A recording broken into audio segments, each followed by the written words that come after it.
Stepstone presenting RERA and DTCP approved on-road beach resort plots. Just 2 minutes drive from Kovalam. Premium beach resort plots 22 lakhs onwards. For free site visit call 8682089820. தற்போதைய நிலையில் விஜய் வந்துட்டு தன்னுடைய அடுத்த கட்ட பயணமாக சுற்றுப்பயணம், அதற்கான வாகனங்கள்லாம் தயார் நிலையில் இருப்பது, அதற்கான ஒரு பணிகளை விஜய் தற்போது எடுத்து வருகிறார். எந்த அளவிற்கு விஜய்க்கு இந்த கடைசி 8 மாதங்களுக்கு இந்த பயணங்கள் வந்துட்டு வழி கொடுக்கும்னு நினைக்கிறேன். சுற்றுப்பயணம் என்பது ஏற்கனவே சொல்லப்பட்ட ஒன்று தான். கன்னியாகுமரியிலேருந்து தமிழகம் முழுவதும் அவர் மக்களை சந்திக்க போகிறார் அப்படின்னு. பஸ்ஸில் உட்காந்துனே பேசிட்டு அப்படியே போயிட போகிறாரா, இல்லை கீழே இறங்கி களத்துக்கு வந்து பேச போகிறாரு. பேசுறது எங்கேருந்து வேணால் பஸ்லேருந்து பேசலாம், வீட்டில் உட்காந்துனே பேசலாம், ஹெலிகாப்டர்லேருந்து பேசலாம், எங்கேருந்து வேணால் நீங்கள் பேசலாம். பட் கால்கள் தரையில் படும்படி அவர் எப்போ என்ன செய்ய போகிறாருன்றது தான் நமக்கு தெரியல.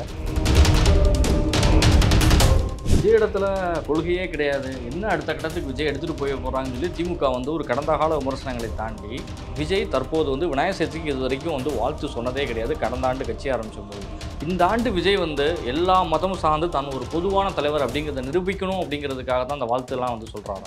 இந்த பாருங்கள், இந்த விநாயகருக்கு வாழ்த்தி சொல்ல மாட்டேன்னு சொல்கிறதே ஒரு முட்டாள்தனமானது என்னை பொறுத்த வரைக்கும். விநாயகரை கும்பிடுறவங்க ஓட்டு வேணும், ஆனால் விநாயகருக்கு வாழ்த்து சொல்ல மாட்டேன்னா அதை விட ஒரு அயோக்கியத்தனம் வேறு எதுவுமே இருக்க முடியாது. விநாயகர் சதுர்த்திக்கு வாழ்த்து சொல்ல மாட்டோம், ஆனால் முருகன் மாநாட்டு மலர் நாங்கள் வெளியிடுவோம். அதில் முதலமைச்சர் ஸ்டாலின், துணை முதலமைச்சர் உதயநிதி ஸ்டாலினை ஃபோட்டோ போட்டுக்கிட்டு நாங்களே நிற்போம். அரசாங்க பணத்தை மதத்தை பரப்புறதுக்கு ₹1 கூட செலவு பண்ணக்கூடாதுன்றது விதி. டிடிவி நான் டிசம்பரில் தான் சொல்வேன் இருக்காரு. அது 2 வாரத்துக்கு முன்னால் ஒரு அரசியல்வாதி வாயிலேருந்து அந்த வார்த்தை வருதுன்னா அதுக்கு மறைபொருள் அதிகம் என்ற அர்த்தம். இபிஎஸ் தன்னோட ஈகோ ஒட்டையில அப்படி ஆனால் விஜய்க்கு அது எந்த அளவுக்கு பெனிஃபிட்டை ஏற்படுத்தும் நம்ம பேசிட்டோம். இபிஎஸ் கடைசியில் என்ன நிலைமைக்கு வரும்? தோற்றுருவாருங்க அவர். இப்போ செங்கோட்டையன் வேறு நாளை மறுநாள் பேச போகிறேன்னு சொல்லி இதோட ஒருங்கிணைப்பு பற்றி தான் பேச போகிறாரு. நான் கேள்விப்படுறேன். எல்லாரும் ஒன்று சேரணும் தான் அவர் பேச போகிறார். இன்றைக்கி பேசியிருக்காரு தொண்டர்களின் விருப்பத்தை. தொண்டர்களின் விருப்பம் ஒன்றுபட்ட அதிமுக சார்.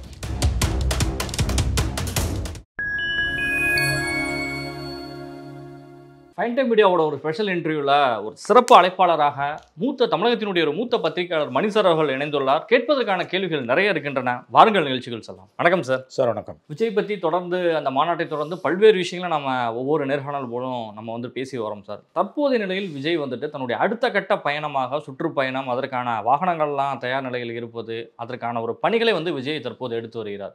எந்த அளவிற்கு விஜய்க்கு இந்த கடைசி 8 மாதங்களுக்கு இந்த பயணங்கள் வழி கொடுக்கும்னு நினைக்கிறேன்? கை கொடுக்க வேண்டும். ஏன்னா ஏற்கனவே அவர் சொன்னார் மக்களை சந்திக்க போகிறேன்னு சொன்னார். இன்ஃபேக்ட் மதுரை மீட்டிங்கில் நான் மக்களை சந்திக்கும் போது திமுக இன்னமும் ஆடி போகும்ன்ற துணியில் தான் அவர் பேசினார். அப்போ நீங்கள் என்ன பண்ணுவீங்க அந்த கேள்வியெல்லாம் கூட அவர் கேட்டார் மறைமுகமான வார்த்தைகளில். இப்போ அந்த பஸ் ஒன்று, பேருந்து ஒன்று அவருக்காக தயார் நிலையில் இருப்பதாக சொல்லுகிறார்கள். அதிகாரப்பூர்வமாக அறிவிப்பு வரல. சுற்றுப்பயணம் என்பது ஏற்கனவே சொல்லப்பட்ட ஒன்று தான். கன்னியாகுமரியிலேருந்து தமிழகம் முழுவதும் அவர் மக்களை சந்திக்க போகிறார் அப்படின்னு. பஸ்ஸில் உட்காந்துனே பேசிட்டு அப்படியே போயிட போகிறாரா, இல்லை கீழே இறங்கி களத்துக்கு வந்து பேச போகிறாரு. பேசுறது எங்கேருந்து வேணால் பஸ்லேருந்து பேசலாம், வீட்டில் உட்காந்துனே பேசலாம், ஹெலிகாப்டர்லேருந்து பேசலாம், எங்கேருந்து வேணால் நீங்கள் பேசலாம். பட் கால்கள் தரையில் படும்படி அவர் எப்போ என்ன செய்ய போகிறாருன்றது தான் நமக்கு தெரியல. எனவே பஸ்ஸில் வருதுன்றதே ஒரு முக்கியமான ஒரு இதுதான். உங்களுக்கு கண்டிப்பாக அது ஒரு தாக்கத்தை ஏற்படுத்தும். முதல்ல ஊடக வெளிச்சம் கிடைக்கும். ஒரு 5 நாள் போயிட்டு அப்புறம் ரெஸ்ட் எடுப்பார். எடப்பாடி கிடைக்கிறத விட கூடுதலாகவே அவருக்கு ஊடக வெளிச்சம் முதல்ல கிடைக்கிறதுக்கு வாய்ப்புகள் அதிகம் உண்டு. என்ன இஷ்யூஸை பேச போகிறாருன்றது தான் முக்கியம். நமக்கு நடக்க போது அசம்பிளி எலெக்ஷன்றதுனால கண்டிப்பாக மாநிலத்தினுடைய நிறைய பிரச்சனைகளை பேசுவார். திமுகவை தான் பிரதான எதிரியாக வச்சு குறி வச்சு தாக்க போகிறார். ஒரு இடத்துக்கு போகும்போது இந்த உள்ளூர் இஷ்யூஸை மட்டும் பேச போகிறாரா, பொதுவாக பேச போகிறாரான்றது நமக்கு தெரியல. இது தேர்தல் பிரச்சாரம் தான். ஏன்னா எல்லாருமே இன்றைக்கி தமிழ்நாட்டில் ஓராண்டுக்கு முன்பே தேர்தல் பிரச்சாரத்தை ஆரம்பிச்சிட்டாங்க. ஸ்டாலின் ஆரம்பித்தார், உங்களுடன் ஸ்டாலின், உடனே போட்டியாக எடப்பாடி ஆரம்பித்தார். ஒரு 100 தொகுதியை கவர் பண்ணிவிட்டு இப்போ அடுத்த கட்டத்துக்கு போயிட்டுருக்காரு. அடுத்து விஜய் இந்த மாதம் செப்டம்பர் 17 பெரியார் பிறந்தநாள், மோடி பிறந்தநாள், ரெண்டும் ஒரே நாளில் வருது. அது ஒரு முரண் நகை தான். அது அன்னைக்கு தான் அவர் ஆரம்பிப்பார். கொள்கை தலைவர் பெரியார்னு சொன்னதால் ஏற்கனவே பெரியார் திடலுக்கெலாம் அவர் போயிட்டு வந்திருக்காரு. அதனால் அன்றைக்கு அவர் பேசுவதற்கு, அன்றைக்கு அவர் தன்னுடைய பயணத்தை தொடங்கும் பொழுது அவர் என்ன பேசுகிறார் என்பதை பொறுத்து தான் நம்ம அடுத்தடுத்த கட்டங்களில் பேச முடியும். இது நிச்சயமாக அவருடைய இந்த முயற்சி என்பது, நேரடியாக களத்துக்கு போய் மக்களை சந்திப்பது என்பது திமுகவுக்கு ஒரு கண்டிப்பாக ஏற்கனவே கலங்கி போயிருக்கக்கூடிய திமுகவுக்கு மற்றும் ஒரு ஒரு ஜெர்க்கு, ஒரு அதிர்வை கண்டிப்பாக கொடுக்கும் என்று நாம் எதிர்பார்க்கலாம். விஜய் இடத்துல கொள்கையே கிடையாது, என்ன அடுத்த கட்டத்துக்கு விஜய் எடுத்துகிட்டு போய் போகிறாங்கன்னு சொல்லி திமுக வந்து ஒரு கடந்த கால விமர்சனங்களை தாண்டி விஜய் தற்போது வந்து விநாயகர் சதுர்த்திக்கு இது வரைக்கும் வந்து வாழ்த்து சொன்னதே கிடையாது. கடந்த ஆண்டு கட்சி ஆரம்பித்த பொழுது இந்த ஆண்டு விஜய் வந்து எல்லா மதமும் சார்ந்து தான் ஒரு பொதுவான தலைவர் அப்படிங்கிறத நிரூபிக்கணும் அப்படிங்கிறதுக்காக தான் அந்த வாழ்த்துலாம் வந்து சொல்கிறாராம். இந்த பாருங்க, இந்த விநாயகருக்கு வாழ்த்தி சொல்ல மாட்டேன்னு சொல்கிறதே ஒரு முட்டாள்தனமானது என்னை பொறுத்த வரைக்கும். விநாயகரை கும்பிடுறவன் ஓட்டு வேணும், ஆனால் விநாயகருக்கு வாழ்த்து சொல்ல மாட்டேன்னா அதை விட ஒரு அயோக்கியத்தனம் வேறு எதுவுமே இருக்க முடியாது. நீ போய் வந்து நமாஸ் படிச்சுட்டு ரம்ஜானுக்கு வந்து நோன்பு கஞ்சி குடிக்கிறேன்னா அது வந்து தப்பு கிடையாது, உண்மையிலேயே அது தப்பு கிடையாது. அதே மாதிரி கிறிஸ்மஸ் கரோலில் ஃபங்க்ஷனில் கலந்துக்கிட்டு கேக்கு சாப்பிட்றேன்னா அது தப்பு கிடையாது. அதே மாதிரி தான் நீ வந்து தீபாவளிக்கு வாழ்த்து சொல்லணும், விநாயகர் சதுர்த்திக்கு வாழ்த்து சொல்லணும், கொழுக்கட்டை சாப்பிட்ணும், கிருஷ்ண ஜெயந்திக்கு சீடை சாப்பிட்ணும். எல்லோரு மதங்களும் எங்கள் வழி துணைன்னு கண்ணதாசனோட ஒரு சினிமா பாடலில் வரும். அந்த மாதிரி வந்து வாக்கு வங்கி அரசியலுக்கு வந்த பிறகு நீ இதெல்லாம் செய்யணும். ரொம்ப டீப்பாக போய் இதெல்லாம் பார்த்துட்டு இருந்தீங்கன்னா நீ வந்து வேலைக்கே ஆகாது. இது திமுகவோட போலித்தனம்.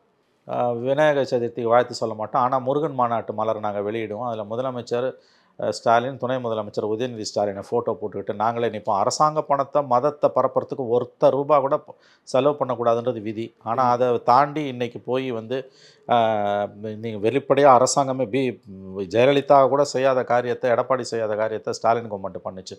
முருகன் மாநாடு நடத்துனாங்க. அப்போ அங்கே முருகன் மாநாடு நடத்திட்டு இங்கே நான் விநாயகர் சதுர்த்திக்கு வாழ்த்து சொல்ல மாட்டேன்னா அது ஒரு முரண்பாடு தான். விஜய் வந்து வெகுஜன வாக்குகளை நோக்கி தான் வராரு. அதனால் அவர் வாழ்த்து சொன்னார்னா அதில் ஒரு தப்புமே கிடையாது. வாழ்த்து சொல்லலைன்னா தான் தப்பு என்னை பொறுத்த வரைக்கும். நீங்கள் அந்த மாதிரியான அரசியல் தான் இன்றைக்கி நம்ம வாழ்ந்துட்டு இருக்கிறோம். அதனால் ரொம்ப ஒரு இரட்டை நிலைப்பாடு கூடாது. ஒன்று நீ எந்த மாதிரி, இப்போ கம்யூனிஸ்ட்டுகள் வந்து ரம்ஜானுக்கும் வாழ்த்து சொல்ல மாட்டாங்க, கிறிஸ்மஸுக்கும் வாழ்த்து சொல்ல மாட்டாங்க, தீபாவளிக்கும் வாழ்த்து சொல்ல மாட்டாங்க, எந்த பண்டிகையும் வாழ்த்து சொல்லாது. அதில் ஒரு நேர்மை இருக்குது. அந்த மாதிரி எந்த கட்சியால் இன்றைக்கி இருக்க முடியுமா? முடியவே முடியாது. மக்கள் எல்லாம் உணர்வு சார்ந்த விஷயம். நீ ரம்ஜான் கஞ்சி குடிக்கிறன்னா, கிறிஸ்மஸில் கேக் சாப்பிட்றன்னா, இப்போ இதில் விநாயகர் சதுர்த்தி கொழுக்கட்டை சாப்பிடணும், ஐயப்ப பூஜையில் மாலை போட்டுக்கணும், கிருஷ்ண ஜெயந்தியில் சீடை சாப்பிடணும். இது எல்லாரையும் அரவணைச்சு போவோம். Let us celebrate every festival. எல்லாருடைய பண்டிகைகளையும் நாம் கொண்டாடுவோம். அதுதானே இன்றைக்கி இந்தியாவில் நடைமுறையாக இருக்குது. இதில் போலித்தனமாக திமுக செய்த காரியங்கள் இன்றைக்கி அவங்களுக்கே எதிராக திரும்பிக்கிட்டு இருக்குது. அதனால் விநாயகர் சதுர்த்திக்கு வாழ்த்து சொல்லலை சொல்கிறாரு, இதெல்லாம் இஷ்யூவே கிடையாது. எல்லாரும் வாழ்த்து சொல்ல வேண்டிய கட்டாயம் வருங்க. அந்த ஒரு கட்டம் வந்தே தீரும். அதில் எனக்கு எந்த மாற்று கருத்துமே இல்லை. விஜய் வாழ்த்து சொல்கிறாருன்னா என்னை பொறுத்த வரைக்கும் அது வரவேற்கத்தக்கது. அதில் என்னங்க தப்பு இருக்குது? அதில் சொல்ல வேண்டிய ஒன்று தானே. சொல்லிட்டு போய் என்ன, இப்போ உனக்கு நம்ம எந்த மதத்துக்கும் எதிரானவர்கள் அல்ல, நம்ம எல்லா மதங்களையும் அரவணைக்கிறோம். ஆமாம், கட்சியினுடைய கொள்கையும் ஒன்றும் விஜய் ஒன்றும் அப்படி இல்லையா? நீ வந்து பெரியாரை கொள்கை தலைவராக ஏற்றுக்கிட்டு இதை ஏன் பண்ணலன்றாங்க? ஏன் பெரியாரை ஏற்றுக்கிட்ட திமுக ஏன் போய் முருகன் மாநாட்டில் நிற்குது? அங்கே எவனாவது பேசினானா? நான் கேட்குறேன். நீங்கள் திமுக முட்டு கொடுக்குறானுங்களே, இவங்க எல்லாரையும் நான் கேட்குறேன். யாருமே செய்யாத காரியத்தை திமுக செஞ்சதா? ஜெயலலிதா கூட செய்யல. அரசாங்க பணத்திலேருந்து நீ எப்படி செய்யலாம்? ஜெயலலிதா செய்யலையாத. ஒரு மதம் சார்ந்த ஒரு பிரச்சாரத்துக்கு அரசாங்க ₹1 கூட செலவு பண்ணக்கூடாது. அதை திமுக கவர்மெண்ட் செஞ்சது, ஜெயலலிதா செய்யலையா? அப்போ நீ கேள்வி கேட்க வேண்டிய திமுகவை தான். பெரியார்னா ஏன் பெரியார் ஒன்றே குலம் ஒருவனே தேவன் தான் அண்ணாவோட கொள்கையை. அண்ணாவே அதுலேருந்து வெளியில் வந்துட்டார்ல. பெரியார் வேற, அண்ணா வேற, திக வேற, திமுக வேற. அதனால் இது வந்து பெரியார் கொள்கையை சொல்லிட்டு நீங்கள் எப்படி விநாயகர் சதுர்த்தி வாழ்த்து சொல்லலான்னா, ஏன் நீங்கள் போய் முருகன் மாநாட்டுக்கு வாழ்த்து சொல்கிறீங்க? நீங்கள் என்ன பண்ணுறீங்க? அதனால் இது அப்போ உங்கள் அண்ணா அறிவாலயத்துக்குள்ளே பெரியாருக்கு வந்து ஒரு தேங்காய் சைஸில் ஒரு மார்பளவு சிலை இருக்கா? கிடையாது இல்லை. அப்போ அது வேறு, இது வேறு. பெரியார் வேறு, திமுக வேறுன்றதுனால தான் தனி கட்சியை ஆரம்பிக்கிறீங்க. அதனால் இந்த இஷ்யூஸ் எல்லாம் கிளப்பி விஜய் இவங்க அமுக்கணும்னு நினச்சாங்கன்னா அது வேலைக்காகாது. அவருடைய மற்ற செயல்பாடுகளை வச்சு இவங்க விமர்சனம் பண்ணலாம். அதுக்கு நிறையாவே ஸ்கோப் இருக்குது. அவர் அடுத்த கட்டங்களுக்கு போகும்போது அவருடைய செயல்பாடுகள் கடும் விமர்சனத்துக்கு உள்ளாகிறது.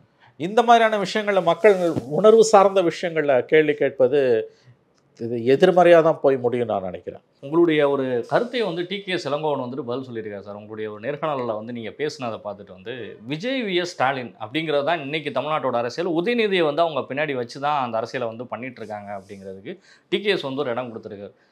விஜய் விஎஸ் ஸ்டாலின் தான் உண்மையிலே தமிழ்நாட்டினுடைய அரசியலில் நடந்துகிட்டு இருக்குது. விஜய் எங்களுடைய காம்படிட்டர் கிடையாது. ஒரு தொகுதிக்கு விஜய்க்கு அதிகபட்சமாக வந்து 2000 ஓட்டுகள் வேணால் இருக்கலாம். ஆனால் முதலமைச்சர் வேட்பாளர்னு சொல்லி விஜய் தன்னை முன்னிறுத்துகிற ஒரு ரீசனை வந்து இங்கே வந்து சிஎம் தான் வந்து அதை எதிர்கொள்ள முடியும், நாங்கள் உதயநிதியை முன்னிறுத்த விரும்பவில்லைன்னு சொல்லியிருக்கேன். அதை தான் நானும் சொன்னேன். என்னுடைய பாயிண்ட் அதே தானே. அவர்கள் இன்றைக்கு உதயை கொண்டு போய் நேரடியாக விஜய் கிட்ட நிறுத்தினா இன்னைக்கு கண்டிப்பாக அவர்கள் வந்து பின்னடைவை சந்திப்பார்கள். அதனால் அவங்க ரொம்ப காஷியஸாக, நீங்கள் விஜயோட இந்த கடந்த 5 மாதங்களுக்கு முன்னால் உதய்க்கு அவங்க கொடுத்த முக்கியத்துவம், உதய்க்கு மீடியாவில் கிடைச்ச பப்ளிசிட்டி அவங்களே வந்து இன்றைக்கி பின்னுக்கு இழுத்துக்கிட்டாங்க.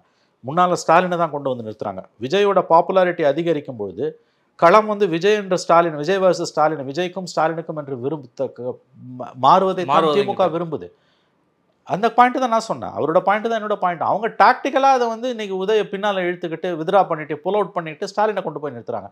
நீங்கள் ஸ்டாலினை கொண்டு போய் முன்னால் நிறுத்தி விஜயை நிறுத்துறீங்கன்னா வந்து அட்வான்டேஜ் ஸ்டாலின் தான், அதில் சந்தேகம் இல்லை. டஃப் ஃபைட் இருக்கும். ஆனால் டஃப் ஃபைட் வந்து கொடுப்பாருங்கிறாங்க இந்த இதில். கண்டிப்பாக கொடுப்பாருங்க. நீங்கள் இன்றைக்கி வந்து போகிற போக்க பார்த்தீங்கன்னா இன்றைக்கி நான் எதிர்பார்க்காத சம்பவம்லாம் நடக்கும் போல தோணுது. டிடிவி தினகரன், ஓபிஎஸ்லாம் வந்து விஜய் நோக்கி நகரத்துக்கான வாய்ப்பு இருப்பதாக பரவலாக என்று பேசப்படுகிறது. கண்டினியூஸாக அதுக்கான ஒரு சாத்தியக்கூறு ஏற்பட்டுக்கிட்டே இருக்குது. டிடிவி வந்து நான் டிசம்பரில் தான் சொல்வேன் இருக்காரு. அது 2 வாரத்துக்கு முன்னால் ஒரு அரசியல்வாதி வாயிலேருந்து அந்த வார்த்தை வருதுன்னா அதுக்கு வந்து மறைபொருள் அதிகம் என்ற அர்த்தம். அதாவது அவர் என்ன சொன்னார், நான் வந்து விஜய்க்கு வந்து ஒரு அதீதமான ஆர்வம் இருக்கிறது, மக்கள் மத்தியில் செல்வாக்கு இருக்குன்னு அரசியல் பார்வையாளர்கள், பத்திரிகையாளர்கள்லாம் சொல்கிறாங்க.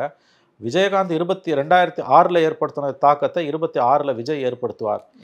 எல்லா கட்சிகளுக்கும் பாதிப்பையும் அது 100% அவர் சொல்கிறது உண்மை. விஜயால் எல்லா கட்சிகளுக்கும் பாதிப்புன்னு டிடிவி சொல்கிறது உண்மை. ஆனால் அந்த டிடிவி சொல்கிறதுன்றது வெறும் அனாலிசிஸ் கிடையாது. அதை தாண்டி அதில் ஒரு அரசியல் இருக்குது. அது இப்போ நான் சொன்னேன்னா அது அனாலிசிஸ், டிடிவி சொல்கிறாருன்னா அது அரசியல் கணக்கு.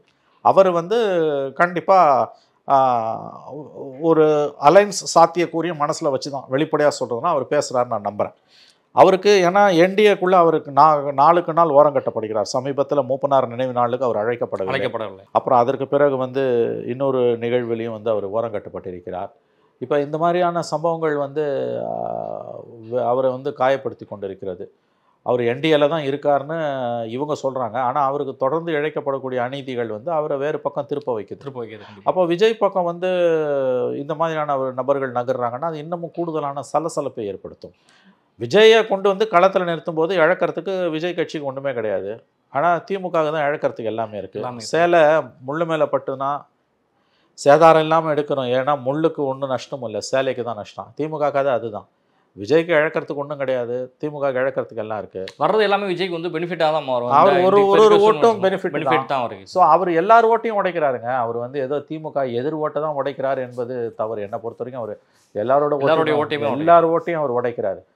திமுகக்குள்ளேயே ஒரு டீப் ஒரி இருக்குது. அவங்க நான் தான் சொன்னேன், it's an headache for DMK. அவர் ஏடிஎம்கே ஆன்டி டிஎம்கே ஓட்டை மட்டும் உடைக்கல, அவர் டிஎம்கே கோர் ஓட் பேங்கை டிஸ்டர்ப் பண்ணுறாரு. It's a very serious issue for DMK. அவங்க அதை வெளியில் வந்து கன்ஃபார்ம் பண்ண மாட்டாங்க. பட் அவங்களுக்கு தெரியும் அவர் வந்து சம் சே தட் 20%ன்னு பிரசாந்த் கிஷோர் சொன்னது கிடையாது. ஆக்சுவலி 25% வரைக்கும் போகுன்ற வாய்ப்பு இருக்கு. DMK knows it very well. அவங்க வெளியில் பேசுகிறத வச்சு எடை போடாதீங்க. திமுக அவங்க தலைமை அவங்களுக்கு வந்து ஃபஸ்ட்டு ஃபேமிலிக்கு வந்து கண்டிப்பாக இதோட சீரியஸ்னஸ் என்னன்னு தெரியும். அவங்க சர்வேஸ் எடுத்துக்கிட்டே இருப்பாங்க. அவங்களுக்கு எவ்ரி வீக் எடுப்பாங்க. அப்ஸ் அண்ட் டவுன்ஸ் இருந்துக்கிட்டே இருக்கும். அந்த ஸ்விங் அவங்களுக்கு எப்பயுமே தெரிஞ்சுக்கிட்டு தான் இருக்கும். விஜய் வந்து ஒரு சீரியஸ் ஹெட்டேக் ஃபார் டிஎம்கே. அவர் ஒரு கடும் தலைவலி திமுகவுக்கு. சேலஞ்சர் இல்லை, தலைவலி. இது கர்ண தப்பனா மாறினா உங்களுக்கு வந்து சரி 11th ஹவரில் எதை பற்றி எனக்கு கவலை இல்லைன்னா ஏடிஎம் அலையன்ஸுக்கு போகிறாருன்றார், என்ன பண்ணுவீங்க? ஜோலி முடிஞ்சுதுங்க, முடிஞ்சு போச்சு கதை. ஏடிஎம்கே பிஜேபி அலையன்ஸுக்கு அன்கண்டிஷனல் சப்போர்ட். மோடியை போய் டெல்லியில் பார்த்து விஜய் பேசிட்டு வராரு. அதுக்கப்புறம் அலையன்ஸுக்கு சப்போர்ட் பண்ணிட்டு போயிட்டாருன்னா என்ன பண்ணுவீங்க நீங்கள்? இபிஎஸ் வந்துட்டு தனித்து விடப்படுவார். திமுக வந்து அதான் இல்லை நான் சொல்கிறது, ஏடிஎம்கே அலையன்ஸ் போயிட்டாருன்னா ஆட்சி மாற்றம் உறுதி. ஓவாரான்னு நமக்கு தெரியாது. பட் ஒருவேளை போயிட்டா அதெல்லாம் நீங்கள் நடக்காதுன்னா எதுவுமே சொல்ல முடியாதுங்க. 1000 சொன்னீங்கன்னாலும் விஜயோட பிரதான எதிரி திமுக தானே ஒழிய பிஜேபியோ அண்ணா திமுகவோ கிடையாது. மோடி கிடையாது அவருடைய எதிரி திமுக, ஸ்டாலின், உதயநிதி. அவங்க தான் அவருக்கு எதிரியை ஒழிய மற்றவங்க யாரும் அவருக்கு எதிரி கிடையாது. இப்போதைக்கு ஒரு மேடையில் வந்து பிஜேபி எதிராக பேசணுங்கிறதுக்காக பேசுவார். அது சும்மா நாம்கி ஆவாஸ் எங்கள் வீட்டுக்காரர் கச்சேரிக்கு போகிறாங்க அவ்வளோதானே வழி. அவரோட பிஜேபி எதிர்ப்பு என்பது வந்து ரொம்ப வலுவானதெல்லாம் கிடையாது. அவரோட பிரதான எதிரி திமுக தான். அப்போ அவர் எந்த எல்லைக்கும் போவார், அவர் கடைசி நேரத்தில் வந்து பால் மாற மாட்டாருன்னா நீங்கள் சொல்ல முடியாது. மாறுவதற்கு வாய்ப்பு குறைவு, நான் ஒப்புக்கொள்கிறேன். ஆனால் நடக்காதுன்னா நீங்கள் சொல்ல முடியாது. அவரோட சார் ஒரு நேரத்தில் ஒரு எனிமி தான் இருக்க முடியும், 2 எனிமி இருக்க முடியாது. அவர் விஜய் தான் எதிரின்னு ஒரு திமுக தான் எதிரின்னு தெளிவாக சொல்கிறாரு. பட்டும் படாமல் தொட்டும் தொடாமல் தான் வந்து ஏடிஎம்கே தொட்டுக்கிறாரு அவர், பிஜேபி. ஸோ அதனால் அவர் எப்படி இருந்தாலும் அவர் போனாலும் போவாட்டியும் திமுகவுக்கு பெரிய தலைவலி. ஒருவேளை ஏடிஎம்கேட போயிட்டார்னா ஃபினிஷ், ஜோலி முடிஞ்சு. தென் மாவட்டங்களில் ஒரு குறிப்பிட்ட அளவில் வந்து ஒரு வாக்கு வங்கிங்கிறது வந்துட்டு டிடிவிக்கோ சசிகலாவுக்கோ இல்லை ஓபிஎஸ்க்கோ ஓரளவுக்கான ஒரு குறிப்பிட்ட டிஸ்ட்ரிக்டில் அவங்களுக்கான ஒரு வாக்கு வங்கிங்கிறது இருக்குது.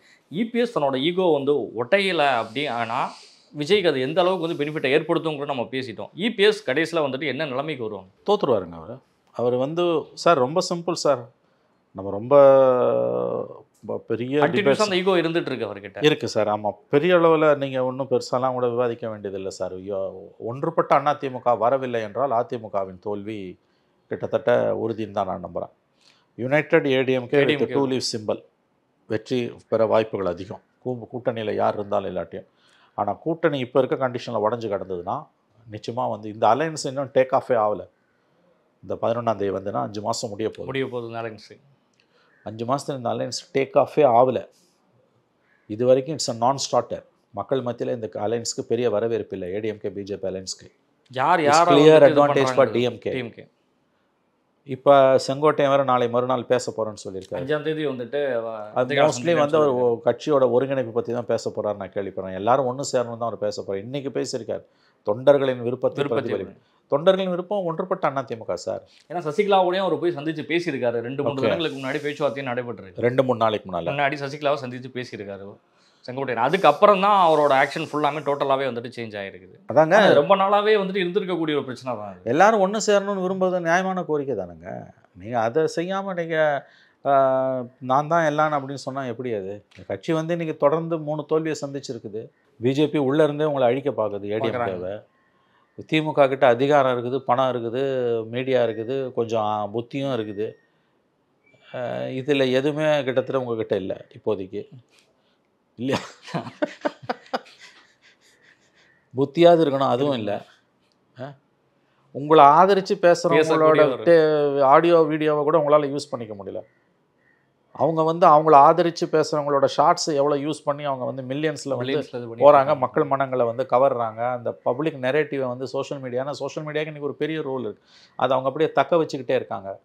அவங்கள யூஸ் பண்ணிக்கிட்டாங்க. ஆமாம், அவங்கள எதிர்த்து பேசுகிறவங்க அவங்கள ஆதரித்து ஏதாவது பேசுனாங்கன்னா அதை மட்டும் எடுத்து கூட அவங்க யூஸ் பண்ணிக்கிறாங்க. இவங்களை ஆதரித்து பேசுகிறவங்களோட ஆடியோஸோ வீடியோஸோ கூட இவங்களால் யூஸ் பண்ண முடியல. அஃப்கோர்ஸ் அது ஒரு சின்ன விஷயம். ஆனால் அதுலேருந்து ஆரம்பிச்சிங்கன்னா நெரேட்டிவே எடப்பாடியால் பில்டு பண்ண முடியல. இதில் ஒன்றா சேர்ந்தாதான் சார் அவங்களுக்கு ரீல் லைஃப். ஏன்னா செங்கோட்டையனுடைய நெக்ஸ்ட் ஸ்டெப்பும் கூட வந்துட்டு டிவிக்கே போகிறதுக்கும் வாய்ப்பு இருக்குது. இத்தனை நாள் இந்த கட்சியில் இருந்தாச்சும் ஒரு பொறுப்புக்கான ஒரு முக்கியமான ஒரு இடத்துல வந்து செங்கோட்டையன் புறக்கணிக்கப்படுறாருங்கிறது தொடர்ந்து நம்ம பேசின விஷயங்கள் தான் எல்லாமே. ஒருவேளை டிவிகேக்கு செல்வதற்கு வாய்ப்பு இருக்குமா? இல்லை சார், போக மாட்டார். டிவிகே டிஎம்கே எங்கேயும் போக மாட்டார். என்னால் அதை உறுதியாக சொல்ல முடியும். அவருடைய வாழ்க்கை பூரா பார்த்தீங்கன்னா அவர் வந்து அதிமுகவோட ஸ்தாபன கால உறுப்பினர். 53 வருஷம் ஆகுது. அடுத்த 17ஆம் தேதி வந்துன்னா 53 வருஷம் முடியுது. ஏடிஎம்கே முடிஞ்சு 54 ஆரம்பிக்குது. 9 முறை ஒரே தொகுதியில் வர ஜெயிச்சவர். அவர் வந்து தன்னுடைய வாழ்க்கை பூரா வந்து அதிமுக யார் தலைமையில் இருக்கோ அவங்களுக்கு விசுவாசமாக இருந்திருக்கார். எம்ஜிஆர், ஜெயலலிதா பிறகு 2 வாரம் ஓபிஎஸ், அப்புறம் 10 நாள் சசிகலா, அப்புறம் எடப்பாடி, எல்லாருக்கும் அவர் விசுவாசமாக இருந்திருக்காரு. அப்படிப்பட்ட ஒரு மனம் விரும்புகிறாருன்னா எடப்பாடி தான் அதை சரி செய்யணும். அவ்வளோ ஒரு ஸ்டான்ச்சு விசுவாசி. 96 ஜெயலலிதா தோத்தப்ப முத்துசாமி, கண்ணப்பன், ரகுபதி எல்லாம் தனி கட்சி ஆரம்பித்து ஓடினாங்க. அதில் கண்ணப்பனும் முத்துசாமியும் திமுகலேயே போய் மந்திரி ஆகிட்டாங்க. ஆனால் ஜெயலலிதா அந்த பீரியடில் வந்து திமுக அரெஸ்ட் பண்ணி அவர் உள்ளே வைக்குது. திமுக கவர்மெண்ட்டில் போக்குவரத்து ஊழல் 91, 96 ஊழலில் 97 அரெஸ்ட் பண்ணிலாம் வைக்கிறாங்க. ஆனால் அவர் ஒன்றும் கட்சி எங்கேயுமே போகல. அவர் வெளியில் வந்து கூட ஜெயலலிதாவுக்கு விசுவாசியாக இருந்தார். இன்னும் சொல்லப்போனால் ஜெயலலிதா அவரை ஓரங்கட்டினப்பையும் 2006-11 இப்போ 2001 6 + 2012 அதுக்கு பிறகு, ஏன்னா 2011 மந்திரி ஆகுறாரு. ஒரு வருஷத்தில் மந்திரி பதவி தூக்கி அடிச்சோன்னே நீக்கணுன்னா அதுக்கு பிறகும் அவர் எங்கேயுமே போவோம் திமுகவில் தான், அதிமுகவில் தான் விசுவாசியாக இருந்தார். ஜெயலலிதா மறைவுக்கு பிறகு சசிகலா சிறைக்கு போகிறதுக்கு முன்னால் அவங்க நாமினியாக தான் அவர் எடப்பாடி கேபினெட்டுக்குள்ளே போகிறார். அமைதியாக இருந்தார். கல்வித்துறை அமைச்சராக லோ ப்ரொஃபைலில் இருந்தார். அவர் எந்த கட்டத்துலையும் அதிமுகவை விட்டு வெளியில் போனதே கிடையாது. அன்றைக்கே போகாதவர் இன்றைக்கி ஏங்க போகிறாரு? அதனால் அதெல்லாம் தவறான பேச்சு, எனக்கு தெரிஞ்ச வதந்தி. ஆனால் அவர் கிளப்பக்கூடிய பிரச்சனைகள் நியாயமான பிரச்சனைகள். அதிமுக தொண்டரின் குரலாக அவர் ஒலிக்கிறார். ஒருங்கிணைந்த அதிமுக அதுதான் உண்மைங்க. ஒருங்கிணைந்த அதிமுக இல்லைன்னா எடப்பாடியால் ஜெயிக்க முடியாது. ஒருங்கிணைந்த அதிமுக மட்டும் வந்தது, நான் மறுபடியும் சொல்கிறேன், ரெட்டைலை சிம்பலோடு இருக்கக்கூடிய ஒருங்கிணைந்த அதிமுக சின்ன கட்சிகளை கூட வச்சுக்கிட்டு விஜய் ஃபேக்டர் இருந்தாலும் கூட ஆட்சியை கைப்பற்றும் முடியும். ஒருங்கிணைந்த அதிமுக வித் 2 லீவ் சிம்பல் ரெட்டைலை சின்னத்தை கையில் வைத்திருந்தால் அது திமுகவுக்கு என்றைக்குமே வந்து சிம்ம சொப்பனம் தான். திமுகவால் ஒன்றுபட்ட அதிமுகவை, ரெட்டைலையை கொண்டிருக்கிற அதிமுகவை கடந்த 53 ஆண்டுகளில் பேக் டு பேக் கவர்மெண்ட் வராத திமுக ஒன்றுபட்ட அதிமுக உருவெடுத்தால் மறுபடியும் ஆட்சிக்கு வர முடியாது. அந்த சிம்பலோட சக்தி அப்படி. அது இல்லை அவங்க அவங்களுக்குள்ளே பிரிச்சுக்கின்னு அடிச்சுக்கினே போவாங்கன்னா திமுக மறுபடியும் ஆட்சிக்கு வருவது யாராலும் தடுக்க முடியும். அதிமுக கூட்டணி வந்து உடஞ்சி தான் இருக்குது. இவ்வளோ பிரச்சனைகளை வந்து அந்த கூட்டணி சந்திச்சுட்டு இருக்கிறப்ப தேமுதிகவும் ஒரு முடிவு எடுக்கும். இவங்கெல்லாம் ஒரு காலத்தில் ஒன்றா நின்று தான் பாமகவினுடைய ஒரு அணியும் ஒன்றா நின்றவங்க தானே அப்படிங்கிறப்ப தேசிய முற்போக்கு திராவிடர் கழகமும் விஜயோட ஒரு நட்பு பாராட்டக்கூடிய ஒரு வேலையும் ஒரு பக்கம் நடந்துட்டு இருக்கு, ஒரு பக்கம் திமுகவோடய நடந்துட்டு இருக்கு.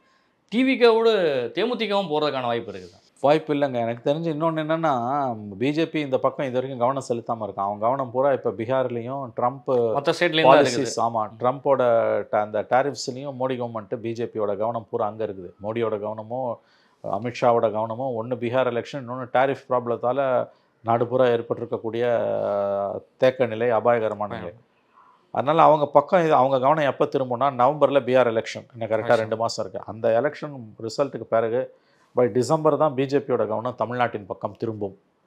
அப்படி திரும்பும்போது அவங்க டிடிவி, தினகரன், இவங்க டிடிவி, தேமுதிகலாம் உள்ளே இழுக்கிறதுக்கு வாய்ப்பு அதிகம், ரொம்பவே அதிகம். ஐ திங்க் டிடிவிலாம் நான் அவர் வந்து ரொம்ப அக்ரெசிவெலாம் பிஜேபிக்கு எதிராக போக முடியாது. அவருக்கு நிறைய சிக்கல்கள் இருக்கின்றன, அவருக்கு நிர்பந்தங்கள் இருக்கின்றன. அவர் அப்படி போனாலும் திமுகவை தான் திட்டுவார், எப்படியே பிஜேபி திட்ட மாட்டார். அமித்ஷா விரும்பி நீங்கள் போங்கன்னா போவார், இல்லைன்னா அவர் உள்ளே தான் இருப்பார். திமுக பிஜேபி கூட்டணி உள்ளே தான் இருப்பார். அவர் ரொம்ப இவங்க இன்சல்ட் பண்ணுறாங்க, அதனால் அவர் இப்படி பேசுகிறார். அது வந்து இப்போதைக்கு அவர் ஹேண்டில் பண்ணுற விஷயம் தான். ஆமாம், அவர் வந்து ஒருவேளை விஜய் கிட்ட போகிறாருன்னா அதுக்கு பெரிய அளவில் அமித்ஷா மறுப்பு சொல்ல மாட்டார், அதனால் போகிறாருன்றதை நாம் எடுத்துக்கொள்ள வேண்டும். அவருடைய கடந்த கால வரலாறு அப்படி. அதனால் அவ்வளோ சுலபமாக அவர் வந்து போக மாட்டார். ஆனால் அந்த கூட்டணிக்குள்ளே எதுவுமே இல்லைன்னு அவர் இன்றைக்கி பேச ஆரம்பிச்சிருக்காரு. என்டிஏ அவர் தான் எறிகிறாரு. கரெக்டாக சொன்னீங்க. என்டிஏ மேலே முதல் கல்லை அவர் தான் எடுத்து எறிகிறாரு. அப்போ அந்த குரூப் வெளியில் போகுதுன்னு வச்சுக்கோங்க, அந்த முக்குலத்தோர் லாபி வெளியில் போகுதுன்னா அது ஏடிஎம்கேக்கு லாஸு, பிஜேபிக்கு பெரிய லாஸ். ஒன்றுமே கிடையாது. யாரை வச்சு ஓட்டு கேட்பாங்க அவங்க போய்? அதுவும் ஒரு பக்கம் விஜய் உடைக்கும் போது. ஸோ காலத்தில் வந்து ஏடிஎம்கே பிஜேபி 3வது இடத்துக்கு தள்ளப்படும். ஆனால் இந்த ஆல்டர்னேட் வந்து நயனா நாகேந்திரன் அப்படிங்கிற ஒரு விஷயத்தை வந்து எடுத்துக்க முடியலை சார். முக்குலத்தோருடைய வாக்கு வங்கிக்காக தான் வந்து நயனாரை வந்து ஒரு சவுத்தில் வந்து ஒருத்தருக்கு பிஜேபி கொடுத்துருக்கோம் அப்படிங்கிறது வந்து எடுபடுன்னு நினைக்கிறீங்களா? இல்லைங்க, அவங்க அந்த நோக்கத்தில் பண்ணியிருக்கலாம். ஆனால் அது கீழே ஜெல் ஆகாது.